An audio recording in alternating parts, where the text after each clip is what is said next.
Bonjour à tous, j'espère que vous allez bien. Bon, alors les amis, c'est quoi cette histoire avec le train là? Non mais on n'a pas de caméra dans les gares? C'est une blague? Regardez-moi ça, vous allez comprendre. Hier, BFM TV et d'autres médias ont titré Alerte info. Un homme percuté par un RER à Nanterre après avoir été déséquilibré lors d'une intervention de la sûreté RATP. Bon, alors déjà première chose à savoir, c'est que cet homme est un jeune homme de 19 ans. Voilà, je pense que déjà ça, c'est important de le dire. Ensuite, deuxième point essentiel, ses jours ne sont plus en danger, il va bien les amis. Bon, il a pris cher, mais il est encore parmi nous. Mais surtout, ce qui m'a dérangé en lisant cet article, c'est qu'il est plus qu'orienté.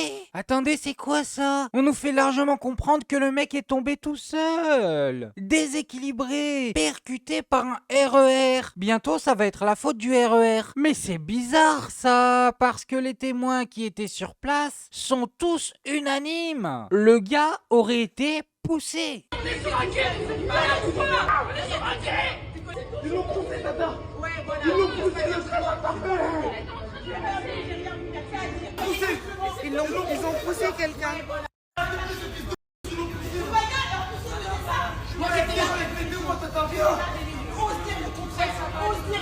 Il y a la RATP, ils ont poussé quelqu'un.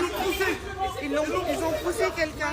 Alors elle le regarde dans les yeux et elle lui dit « Ose dire le contraire ». Et que fait l'agent de la RATP, mesdames et messieurs ? Rien du tout, il s'écrase. Est-ce une preuve de culpabilité? Je vous laisse juger. En tout cas, on a une dizaine de témoins, voire une vingtaine, plus ou moins proches de la victime qui disent tous la même chose. Mais les journalistes de BFM TV, ces fins limiers, n'ont pas entendu cette version. Mais oui, c'est ça. De toute manière, les gars, vous savez quoi? Je vous l'ai dit, le mec va bien, il est actuellement à l'hôpital. Et je sais, il y en a qui ont déjà décidé de pas le croire. Eh ben, vous savez quoi, les copains? Moi, je vais le croire. On verra ce qu'il a à dire. Bon, maintenant on va parler d'un sujet qui n'a rien à voir. Quoique, finalement, en y réfléchissant bien, ça explique peut-être pourquoi nos journalistes font n'importe quoi. On va parler de Apolline de Malherbe. Ah, vous la connaissez bien celle-là. Sa spécialité, nous expliquer pourquoi le communautarisme est dangereux. Enfin,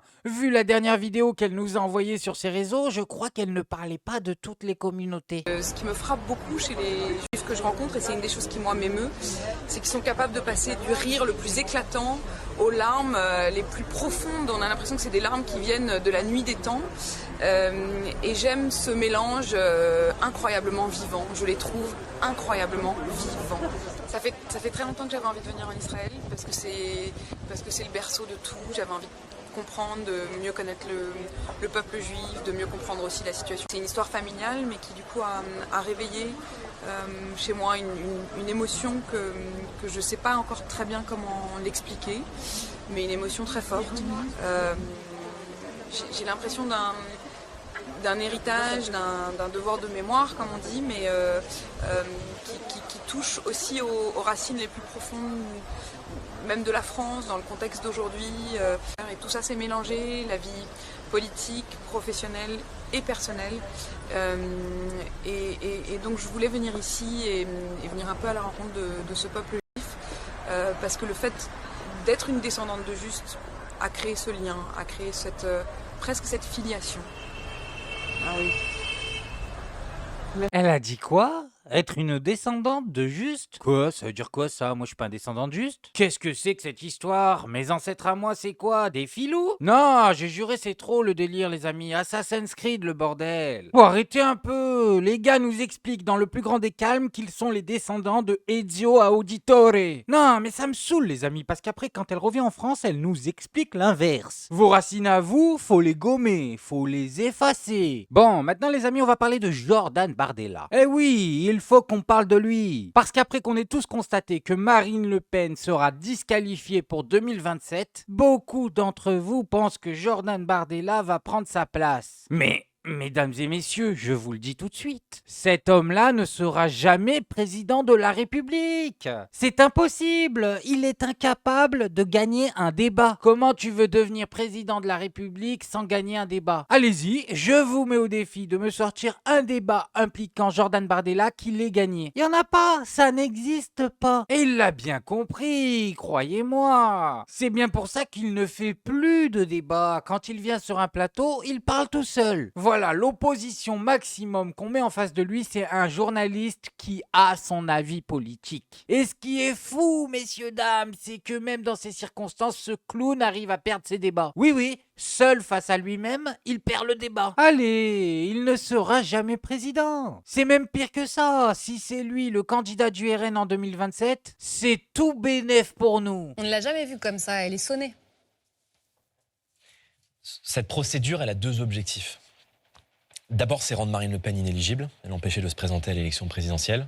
Et c'est évidemment de ruiner financièrement le Rassemblement national.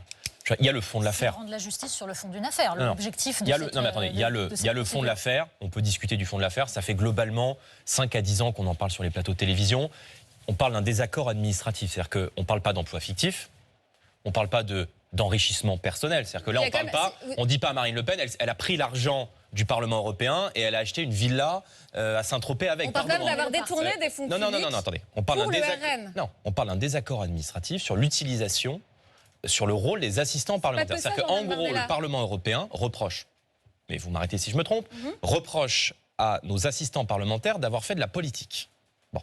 Donc on est sur un désaccord. Il n'y a pas d'emploi fictif, il n'y a pas d'étournement. De n'avoir pas joué leur rôle, celui qui est prévu pour les assistants parlementaires européens, mais d'avoir été utilisés pour le Rassemblement national, alors que pour ça, il y a un financement de la vie publique française. Donc, vous avez raison, ce sont les reproches qui nous sont faits par le Parlement européen et qui ont été intentés par Martin Schulz, l'ancien président socialiste du Parlement européen, et qui concernent tous les blocs politiques. Ah d'accord. En gros, si j'ai bien compris ce que ce génie est en train de nous expliquer, détourner de l'argent public c'est mal, sauf si tu ne prends pas l'argent directement dans ta poche. En effet, d'après Jordan Bardella, tu prends la somme que tu veux, mais par contre il faut que tu l'utilises pour payer les salaires de tes employés. Non mais ça n'a aucun sens, ne cherchez pas. On peut prendre le problème dans le sens qu'il veut. Ils ont fait sortir 6,8 millions d'euros des caisses publiques grâce à une fraude. La gauche concernée, le MoDem, l'ex-majorité présidentielle, avec M. Bayrou est concerné, et avec ils ont été condamnés, des condamnations qui sont quand même beaucoup plus faibles. Là, si vous voulez, moi, ce qui me scandalise et ce qui scandalise des millions de Français, c'est la peine. Alors, il y a la prison ferme, qui, moi, je trouve disproportionnée par rapport à une justice qui quasi quotidiennement protège les délinquants, les criminels, remet en liberté des multirécidivistes. Et il y a l'inéligibilité avec exécution provisoire. C'est-à-dire que ce serait immédiat. Le parquet, qui est représentant de la société, veut empêcher une candidate de se présenter à l'élection présidentielle. Mais c'est là que je vous dis, on met n'importe qui en face de lui, il est foutu. L'intégralité de ses arguments sont fallacieux. Excusez-moi, alors ça fait des années qu'on réclame la fermeté judiciaire, et c'est bien pour ça qu'on veut que vous soyez clément avec Marine Le Pen. Mais ça n'a aucun sens. C'est exactement comme si tu grillais un feu rouge, tu te prenais une amende, et tu disais aux flics, oui mais monsieur, il y a des gens qui grillent des feux rouges de partout dans le pays, et vous allez pas leur mettre des amendes à eux? Qu'est-ce que c'est que ça? Je suis formel. La majorité des personnes qui grillent les feux rouges ne reçoivent pas d'amende. Mais c'est le même argument, c'est le même argument. Ensuite, la peine d'inéligibilité, personne ne l'a demandé, elle est automatique. Non mais c'est toujours la même chanson. Ouin ouin, on est ciblé, ouin ouin, avec nous vous êtes dur. Mais c'est automatique. Quand t'as un politique qui se fait attraper pour détournement de fonds, on applique automatiquement une peine d'inéligibilité. C'est pas compliqué à comprendre. Le gars s'est servi dans la caisse. On va pas lui laisser le pouvoir de se resservir dans la caisse. Que si, on parle de réquisition, si les juges prononcent cette peine d'inéligibilité avec exécution provisoire, du jour au lendemain, Marine Le Pen ne peut plus être candidate et perd, peu ou prou dans la même période, l'intégralité de ses mandats. Donc moi je dis que le parquet n'est pas neutre. Pourquoi? Qu'est-ce qui vous fait dire que le parquet n'est pas neutre? J'aimerais bien savoir. La déclaration du procureur. Ah non? Qui de dit, quelle déclaration vous parlez? Celle qui a été certifiée par vos confrères. J'ai vu que vos confrères du Monde et de France Télévisions live-tweetaient les réquisitions. La procureure qui a prononcé la peine d'inéligibilité à l'encontre de Marine Le Pen dit, ouvrez les guillemets, je n'ai pas d'éléments, mais ça me ferait trop mal de demander une relaxe.